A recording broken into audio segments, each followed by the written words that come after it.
तो भिक्षा लेकर के गई है।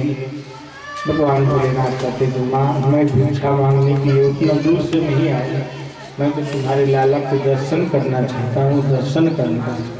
यशोदा मैया कहती है कि बाबा चले जाओ, मेरे लाला को कहीं नजर न लग जाए। तो कभी चित्र में फोटो में भी यदि सर्प देखता है तो डर जाता है। तुम्हारे गले को देखो नाग कैसा पार चलिए। भगवान भोलेनाथ ने कहा एक बार कृपा कर दो माँ, दर्शन करा दो बस। बहुत दूर से चल कर आया, यशोदा जी नहीं मानती है, नहीं दर्शन करा। भगवान भोलेनाथ नंद बाबा के ठीक थोड़ा सा सामने आशा लगा करके त्रिशूल को गाड़ दिया और बैठ गए। गोकुल जाइए दर्शन करने के लिए, तो नंदालय के ठीक सामने में आशेश्वर महादेव का दर्शन होता है। भगवान शिव आशा लगा करके बैठे हैं कि यशोदा मैया दर्शन नहीं करा रही। कन्हैया हे प्रभु आप तो जानते हैं, आप अंतर्यामी हैं, आप तो कृपा कर दो। परमात्मा तो अंतर्यामी है, सब जान रहे हैं कि भोलेनाथ दर्शन करना चाहते हैं और माँ नहीं कर रहे। ध्यान में बैठ गए भगवान शिव। श्री कृष्ण शरणं मम, श्री कृष्ण शरणं मम, श्री कृष्ण शरणं मम जप कर रहे हैं महादेव। और बाल कृष्ण ने लीला किया। भगवान ने क्या लीला करी? पलने में पौड़े हैं भगवान और हाथ पैर को पटकने लगे, जोर जोर से रोने लगे। यशोदा मैया घबराई, आज तक तो मेरे लाला इतना जोर से कभी नहीं रोया, आज क्या हो गया? खिलौना देती है बेटे, खेल खिलौना ला कर देती है, कन्हैया खिलौना को फेंक देते, हाथ पर पटक रहे हैं। घबराई है यशोदा मैया। गोपी की जो गोपियाँ सब आई हैं सब काफी चिंतित है। एक गोपी ने कहा कि भैया आज कोई घटना घटी। बोले तो क्या बताऊं, वो सवेरे सवेरे महात्मा कुछ मांगने के लिए मैंने, और वो लाला को दर्शन करना चाहते थे, मैं नहीं कर। मुझे तो ऐसा लगता है जादू टोना कुछ करके गया। जादू टोना। गोपी ने कही कि माँ चिंता मत करो, मैं ढूंढ कर देखते हैं कहाँ है वो साधु, कौन है महात्मा जो मेरे लाला को जादू टोना करे। गोपियाँ दौड़ते हुए जैसे बाहर आई तो देखा भगवान भोलेनाथ बैठे हैं और ओठ तो हिल ही रहा था, श्री कृष्ण शरणं मम, श्री कृष्ण शरणं मम। जब ओठ हिल रहा था तो गोपी ने कहा अरे यशोदा मैया ये देखो साधु जादू कर रहा है, वो जादू कर रहा है तभी अपना लाला रो रहा है। गोपी सब दौड़ती भागती भगवान भोलेनाथ के पास आई है। बाबा ओ बाबा, बाबा ने नेत्र खोला। बाबा आप क्या कर रहे हो? क्या आपको किसी की नजर उतारना आता है? ऐसा लगा कि जो जादू टोना करता है वो नजर उतारेगा, इसलिए पूछती है आपको कोई नजर उतारना जानता है? आप जानते हैं? भगवान शिव मुस्कुराए, इसमें हास करते हुए हाँ हाँ यही तो मेरा काम है, नजर उतारना ही मेरा काम। बोले कि नंद बाबा के यहाँ आप चलो। चले रही होगी नंद भवन में तो है यशोदा माई बुलाए, वाके लाला को नजर लगियो है राई नोंद करवाए। भोलेनाथ कहते अब मेरा काम बन गया, चलो चलो चलो। भोलेनाथ आए हैं द्वार पर। यशोदा मैया बाल कृष्ण को लेकर के आ रही है और गोपी से कहती है कि जाके बाबा को कह दो कि वो घर के बाहर रहे और मैं अंदर से ही दर्शन कराऊं और नजर उतार दे, मुझे भरोसा नहीं होता है। तो बाल कृष्ण को लेकर यशोदा मैया द्वार पे आई है। तो भगवान भोलेनाथ बाल कृष्ण के दर्शन करके रोने लगे। इष्ट देव का दर्शन हुआ, आंखों में झरझर झरझर झरझर अश्रु बरसने लगे। और जो बाल कृष्ण रो रहे थे उनका रोना बंद हो गया। वो खिलखिला कर हंस रहे हैं, प्रभु खिलखिला करके हंस रहे हैं। भगवान भोलेनाथ रो रहे हैं। यशोदा मैया को लगा कि अरे बाबा बहुत पहुंचे हुए हैं, मेरे लाला का नजर अपने ऊपर ले लिया है, अपने ऊपर ले लिया। देखो तो सही, अब मेरा लाला मुस्कुराते हैं, हंसते हैं, और साधु रो रहा है। भावना और जागरूक हो गई।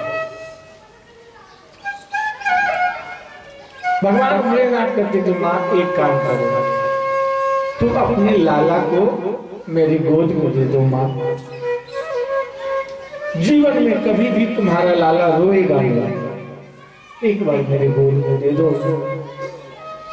यशोदा मैया बाल कृष्ण को भगवान भोलेनाथ के गोद में समर्पित करती हैं और भगवान शिव आनंद से विभोर हो गए। जब इष्ट देव गोद में आए, बिल्कुल परमानंद में शांत, बड़ा आनंद हुआ। यशोदा मैया पुनः अपनी गोद में लेती हैं तो घटना ऐसा घटा कि भगवान कृष्ण फिर रोने लगे। बाल कृष्ण यशोदा मैया के गोद में जाए तो रोना प्रारंभ, और भोलेनाथ के गोद में आए तो खिलखिलाने लगती। भगवान भोलेनाथ ने कहा कि ऐसा करो, मेरा एक मंदिर बना दो, और जब जब लाला स्नान करे उसका जल हमारे ऊपर ऐसी कृपा करो। नंद बाबा ने भगवान शिव की स्थापना करी है। रह रही होगी नंद भवन में, ब्रज में वास कीजिए, जब जब मेरे लाला रोए तब तब दर्शन दीजिए। भगवान भोलेनाथ दर्शन करके कृतार्थ हुए हैं। एक बार नंद बाबा गोकुल की रक्षा ग्वाल वालों के ऊपर सौंप कर मथुरा गए। सुखदेव जी ने लिखा, गोपान गोकुल रक्षायाम निरूप्य मथुरां गतां नंदकंसस्य वार्षिक्य करं दातु कुरुद्वः।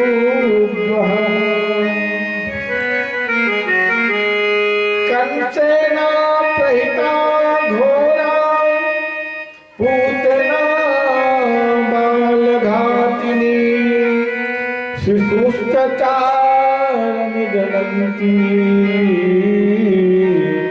पुरग्राम ब्रजादिषु।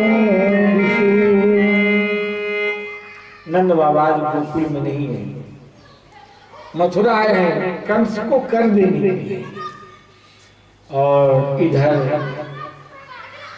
गोकुल में राक्षसी पूतना कृष्ण को मारने के लिए कंस ने भेजा है। पूतना सुंदर श्रृंगार से सजकर आए, और नंद बाबा के द्वार पर सब चल ही रहा था। जब से लाला आए हैं तब से सब आनंद में थे। नंद घरे आनंद भरे। वह दुष्ट राक्षसी पूतना का नियम था कि 8 दिन के अंतर्गत जितने बालकों का जन्म हुआ था सबको मारते हुए आ रहे थे। क्यों? योग माया जब आकाशगामी हुई कंस के हाथ से छूटकर, तो कहा योग माया ने कि रे दुष्ट कंस, तुम क्या मुझे मारोगे? तुझे मारने वाला तेरा काल अवतरित हो चुका है। कंस बड़ा चिंतित था। पूतना ने कहा कि आप चिंता मत करिए, 8 दिन के अंतर्गत जितने बालकों का जन्म हुआ है गोकुल में मैं सबको मार दूंगी, उसमें आपका काल भी मर जाएगा। तो अनेक बालकों की हत्या करते हुए पूतना नंद भवन की ओर आई है। कुछ सब चल रहा था, ऐसा लगा कि इस घर में भी अभी कोई बालक का जन्म हुआ है। सुंदर श्रृंगार से सजी थी, किसी ने रोका तक नहीं। सबको ऐसा लगा कि नंद बाबा के कोई पहचान की होगी, कोई रोका तक नहीं। और पूतना अंदर चली आई और पलने में भगवान कृष्ण पहुड़े हैं। यशोदा मैया को लगा कि बाबा नंद के कोई परिचय के होंगे, भाई आशीर्वाद, लाला को आशीर्वाद देने के लिए सभी गोपियां आ रही है, दूर दूर से लोग आ रहे हैं। तो लगा कि कोई स्वागत करने के लिए। जैसे ही अंदर गई है यशोदा मैया तो राक्षसी पूतना अपने स्तन में विष लगाकर लाला को मारने को आई थी। सोचा कि स्तन पान कराऊंगी, विष पी लेगा, मर जाएगा। लेकिन भगवान कृष्ण ने पूतना को देखा और अपने नेत्र को बंद कर दिया। पूतना को देखकर भगवान ने अपने नेत्र को बंद क्यों किया? कई संत बहुत अभिप्राय देते हैं कि पूतना जो है मलिन हृदय को लेकर के आई थी। हृदय तो मलिन था, कृष्ण को मारने का भाव लेकर आई थी। भगवान ने सोचा, भगवान के नेत्रों में ज्ञान है, ज्ञान और वैराग्य। भगवान ने सोचा कि मैं यदि अपने नेत्रों से पूतना को देख लूं तो इसे ज्ञान प्राप्त हो जाएगा। ये भगवान है, ये नारायण है, और जो लीला करने की आई मैं यहाँ आया हूँ तो लीला में आनंद नहीं आएगा। इसलिए कृष्ण ने अपने नेत्र को बंद कर दिया। ना तो नेत्र मिलाऊं, ना तो पूतना को ज्ञान होगा। इसलिए भगवान ने अपना नेत्र बंद किया। एक संत ने कहा कि नहीं, ये मुझे नहीं जचता। मुझे तो ऐसा लगता है कि भगवान ने नेत्र बंद कर करके कृष्ण ने सोचा कि अरे मैं तो यहाँ आया हूँ माखन मिश्री खाने के लिए और मुझे यहाँ विष मिल रहा है, ये तो विष लेकर के आ गई है। तो नेत्र बंद कर करके भगवान कृष्ण ने भोलेनाथ का याद किया, भगवान भोलेनाथ का ध्यान किया। एक संत ने कहा कि ये भी बात मुझे उचित नहीं लगता। तो एक संत ने कहा भगवान कृष्ण ने अपने नेत्र को बंद करके ये सोचने लगे कि आखिर ये राक्षसी पूतना स्तन पर विष लगाकर मुझे मारने के लिए यहाँ आई है, तो इसका आखिर पुण्य क्या था जिस पुण्य के कारण हमारे समीप आ गई? कुछ तो पुण्य होगा। तो नेत्र बंद कर करके भगवान कृष्ण ध्यान लगाने लगे कि इसका पूर्व जन्म क्या था। देखती है, भगवान ने देखा राक्षसी पूतना जो है पूर्व जन्म में राजा बलि की बेटी थी, रत्नमाला। जब राजा बलि के यहाँ भगवान बामन बन करके गए थे और विराट रूप धारण, जब सुंदर थे, बामन भगवान के रूप को देखकर बलि की पुत्री रत्नमाला बहुत प्रसन्न हुई कि अरे देखो तो कितना अद्भुत बालक है, वह माता कितनी धन्य होगी जिस माता का स्तनपान या बालक किया होगा। स्तनपान कराने की भावना जागृत हो गई। जब विराट रूप धारण करके उसके बाप की पूरी संपत्ति माप लिया भगवान नारायण ने, तब हृदय में क्रोध उत्पन्न हुआ, मैं इसे मार डालूंगा, मेरे बाप को छला है। तो आज दोनों भाव लेकर के पूतना आई है, स्तनपान कराने की मातृभाव और मारना चाहती है विष लगाकर राक्षसी भाव। पूतना आई है। पूतना ने गोद में बाल कृष्ण को उठाया, विष से सने हुए स्तन को भगवान कृष्ण के मुखारबिंद में डाल दिया। भगवान कृष्ण दुग्ध पान करने लगे। पूतना के दुग्ध पान करते करते कन्हैया ने उसको प्राणों को पीने लगे। तो प्राणों को पीने लगे तो पूतना पुकार चिल्लाने लगी। पूतना सामुं चमुंचालमिति प्रभासिनी निष्पीड्यमानाखिल जीव मर्मणि। पूतना कहने लगी, कन्हैया मुझे मुक्त करो, मुक्त करो, मुझे छोड़ दो। बार बार पुकार करी है। पूतना की आंखें बाहर आ गई और राक्षसी रूप में वहां प्रकट हुई। पूतना बाल कृष्ण को लेकर आकाश धामी हो गई और भगवान ने पूतना के प्राण को पी लिए। पूतना मथुरा के एक बहुत बड़े वृक्ष के ऊपर धड़ाम से गिरी, मरी नहीं थी, खुद तो मरी, अपने अग्नि संस्कार की व्यवस्था करके मरी। जिस वृक्ष पर गिरी थी वह वृक्ष भी नीचे धराशायी होकर गिर पड़ा और भगवान श्री कृष्ण उसके स्तन पर बैठे दुग्ध पान कर रहे हैं। यशोदा मैया, ग्वाल वाल गोपियां सब रो रहे हैं। यशोदा मैया रोती हुई, बिलखती हुई, भागती हुई आई। गोपियां भी साथ में हैं, कन्हैया को देखा कि वो तो जीवित है, दुग्ध पान कर रहे हैं, अपने गोद में लिया। गोपियाओं ने यशोदा मैया को उलाहना दिया कि इतनी उम्र हो गई अब अभी तक तुम्हें लाला को संभालना नहीं आता, किसी की गोद में दे देती हो। यशोदा जी कहती है कि बहन क्या करूं, पहला संतान है, अब मैं कभी ऐसा नहीं करूंगी।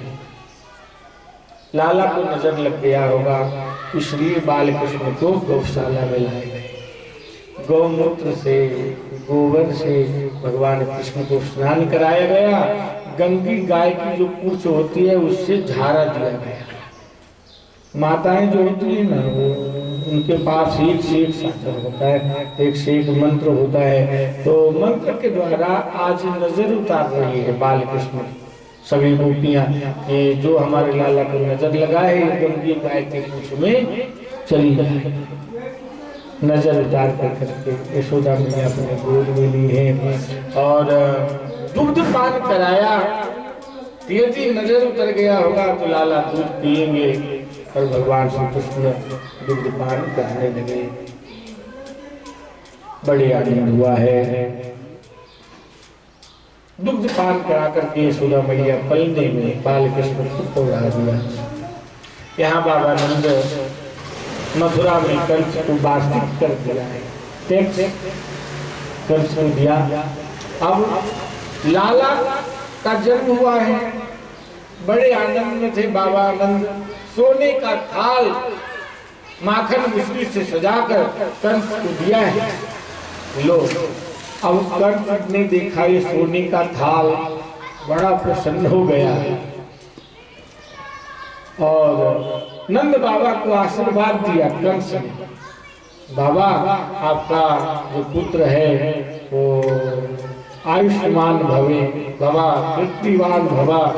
आपके पुत्र के जो शत्रु है उसकी मृत्यु हो जाए।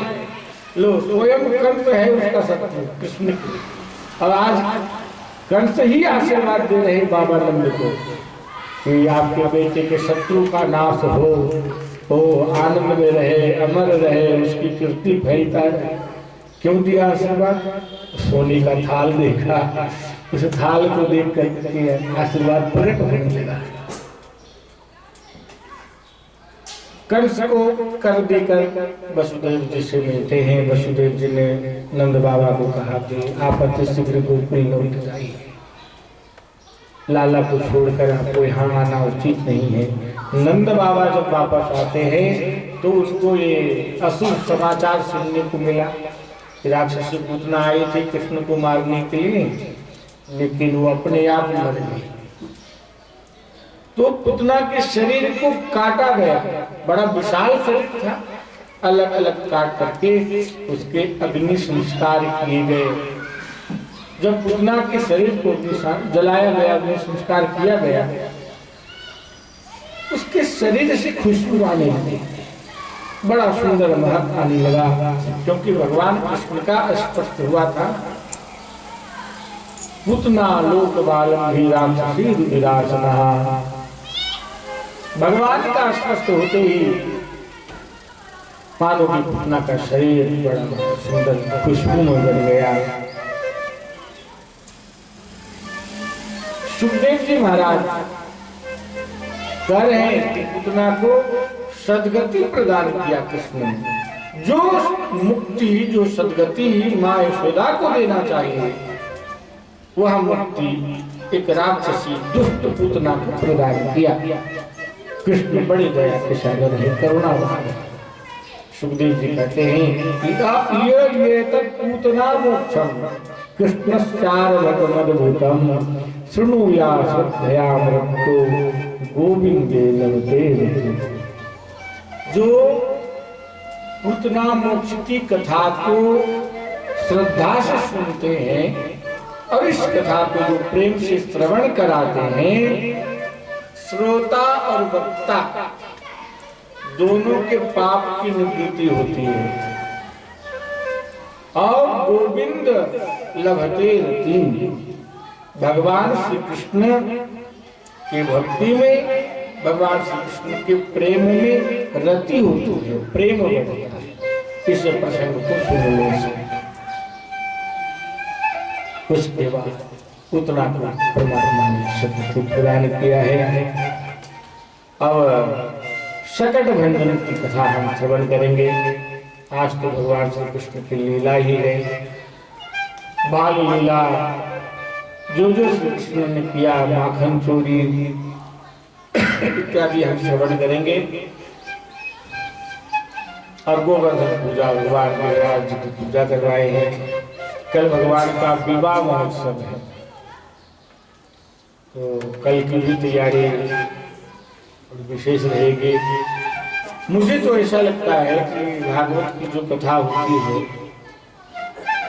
रुक्मिणी विवाह संपन्न हो गया, रुक्मिणी की विवाह हो गई, रुक्मिणी मंगल के बाद मानो की कथा पूरी हो गई। उसके बाद तो भगवान के विवाह होने के बाद जो हुआ है वो सब हम सबको अनुभव ही है कि पति पत्नी के बाद विवाह होने के बाद क्या होता है, वही कृष्ण के साथ हुआ है। तो विवाह के बाद जो कथा है वो तो उतनी आनंद की अनुभूति नहीं करती। रुक्मिणी विवाह हुआ, कथा पूरी होती है। बाद में तो सुदाम प्रेम की कथा है, ये सब सुनेंगे। कल भगवान का मंगलमय पानी ग्रहण संस्कार संपन्न होगा, विवाह महोत्सव हम लोग मनाएंगे। यहाँ पुत्र मोक्ष की कथा हम सबों ने श्रवण किया है, आगे शकट भंजन की कथा श्रवण करेंगे। आइए इसके पूर्व मन में वैराग्य को धारण करें। कथा श्रवण करने से देखिए, कथा जीवन की व्यथा को दूर करती है। कथा भी जरूरी है, कथा में कीर्तन और बीच बीच में भजन, भजन भी ऐसा हो कि उस भजन से हमें ज्ञान की प्राप्ति हो, ऐसे भजन गाया जाए। भागवत की कथा सुनने से भक्ति, ज्ञान और वैराग्य तीनों प्राप्त हो जाता है। भागवत में कितने शब्द हैं? भागवत, 4 शब्द से भागवत बना है। भाव से भक्ति। इस कथा को जब सुनेंगे आप तो क्या लाभ होगा? पहले जो आपका मन कथा में नहीं लगता, भगवान के पूजन में नहीं लगता है, आप कथा सुनिए। कथा सुनने से मन लगने लग जाएगा, भक्ति प्राप्त होगी। जब हृदय में भक्ति आ जाएगी तो क्या होगा? ज्ञान प्राप्त होगा, और जब ज्ञान प्राप्त होगा तब वैराग्य जागृत होगा, भागवत। चौथा शब्द है भक्ति आएगी, ज्ञान प्राप्त होगा, तब वैराग्य जागृत होगा। जब वैराग्य जागृत हो जाएगा तब तपश्चर्या करने में आपका मन लगेगा। तपश्चर्या क्या है? ये भी तो तप है। अब जो बैठ करके यहाँ कथा सुन रहे हैं ना, ये भी तपश्चर्या है, तप है। भगवान की कृपा होती है तभी ऐसा तप होता है, नहीं तो नहीं हो पाता। हम निमंत्रण पत्रिका देते हैं, कथा हो रही है, आना। सामने वाले बड़े चतुर होते हैं कि अरे 2 बजे से 6 बजे तक, 5 बजे चले जाएंगे, आधा घंटा बैठेंगे, हो गया, अपना व्यवहार तो निभाना है। लो, तुम्हारे टाइम में अभी भक्ति जागृत नहीं हुई है, भगवान की कृपा नहीं प्राप्त हुआ। भगवान कहते गोस्वामी जी ने कहा है कि आवत यही सर अति कठिनाई है। जो कथा मंडप है ना, यहाँ आने में बहुत कठिनाई है। राम कृपा बिनु आई न जाने। जब तक भगवान की कृपा नहीं होगी तब तक यहाँ आया नहीं जा सकता है। तो आइए भजन श्रवण करें और फिर तृणावत को उद्धार किया भगवान ने, तो कथा प्रश्न को श्रवण करेंगे। बंगला अजब बना महाराज जामे नारायण बोले। ये शरीर क्या है? एक बंगला है, और इस बंगले में जब नारायण नारायण नारायण बोलते हैं तो यह बंगले की शोभा है, इस शरीर रूपी बंगले की अद्भुत शोभा है। इसीलिए बड़ा सुंदर भजन है, इसको श्रवण करने से, केवल श्रवण करने मात्र से भी भक्ति प्राप्त होती है।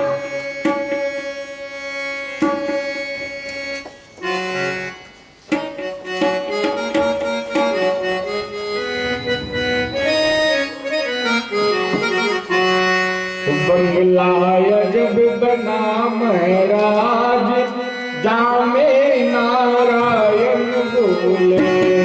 बंगला जब बना महाराज जामे नारायण बोले। बंगला जब बना महाराज जामे नारायण बोले। बंगला जब बनो महाराज जब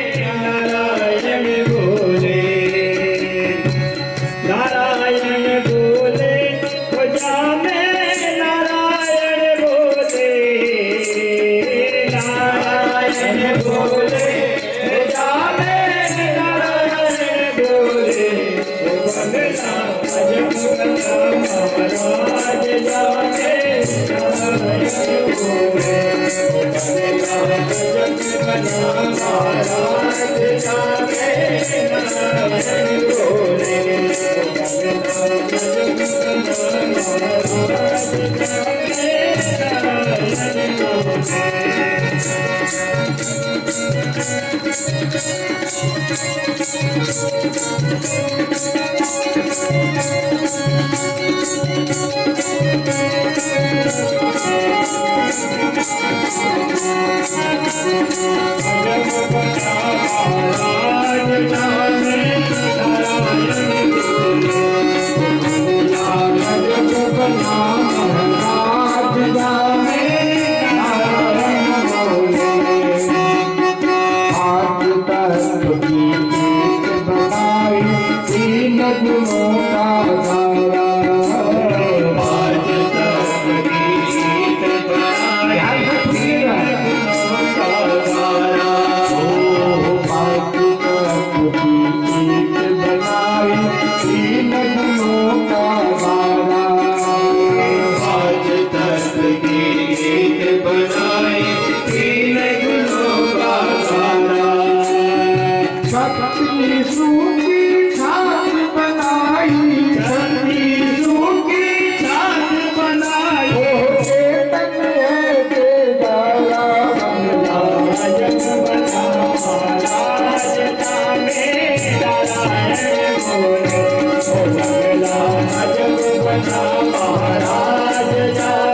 नारायण गुरु